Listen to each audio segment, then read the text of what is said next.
Hey gang, so I wanted to talk a little bit about the portfolio here. So I'm going to address this to both my current 101 students and my current 280 students. So I downloaded this from Canvas, which you can do the same.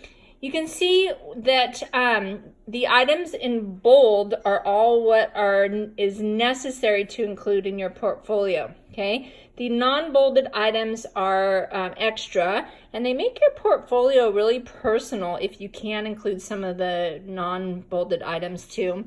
And then this is the second page of that download, which talks a little more in detail about exactly what needs to be in the bolded sections, okay?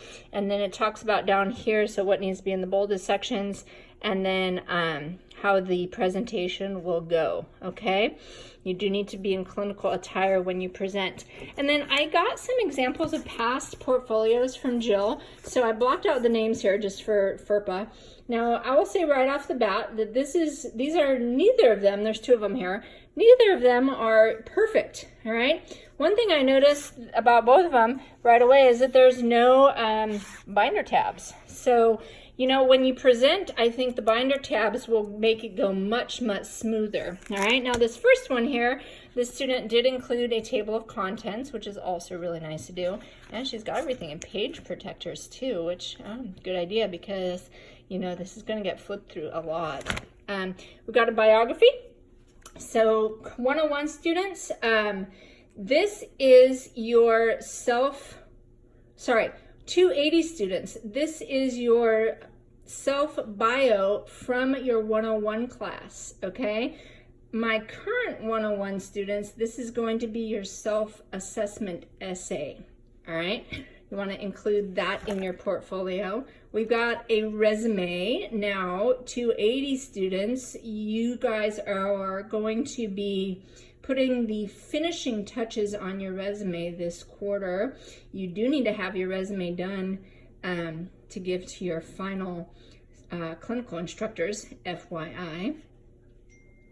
And then we've got a purpose statement. Now, current 101 students, you will write a draft of this, and all of the details can be found right here in this download on what needs to be in that brief purpose statement, okay? Now, my current 280 students, I don't think that you guys did this in your 101 class with Jamie. If not, make sure you do it, okay? My current 101 students, I want you to write a draft of it, and then what you'll do is revise it a little bit when you get to 280. And same goes for the professional development plan. Now, current 101 students, you should be writing a draft of this. Again, all of the details are in that download, okay? And then revising it when you get to 280. My current 280 students, you will need to go ahead and write it if you haven't yet. We've got a reflective self-assessment, and this is written in 280, okay? We've got, here's where tabs would be nice, guys, because I think that this is actually the student's example of work. Looks like a clinical journal. And then we've got from 251, we've got a self-assessment essay, okay? Now this is an online student, so 251 is in summer quarter for online students. And then here we got some examples of work. Looks like this is an evidence-based practice article, probably from modalities class. Looks like a good article actually. So for the examples of work, you guys, you can choose what you want to put in here. You need at least 4 examples.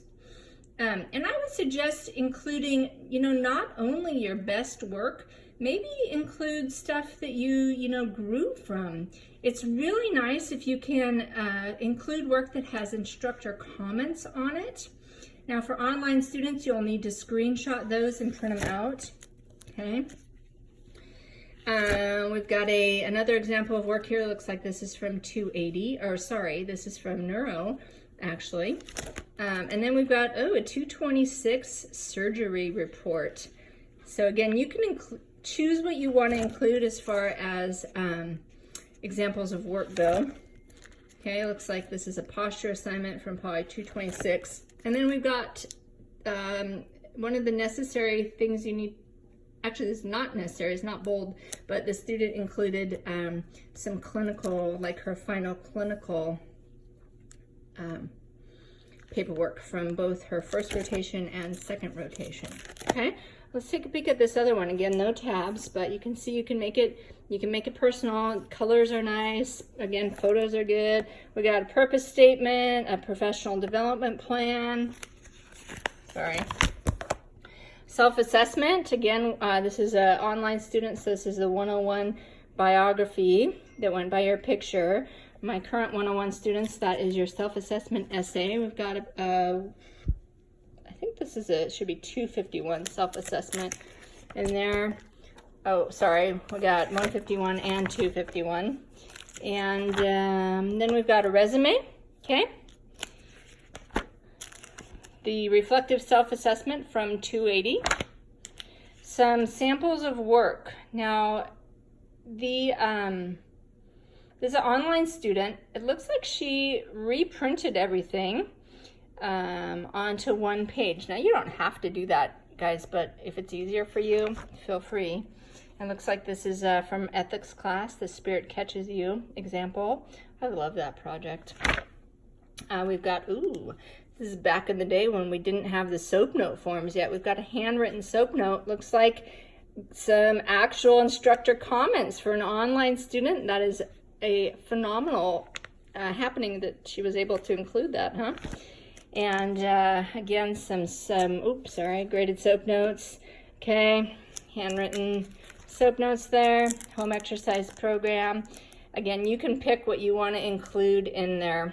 Looks like this is a neuro project as well.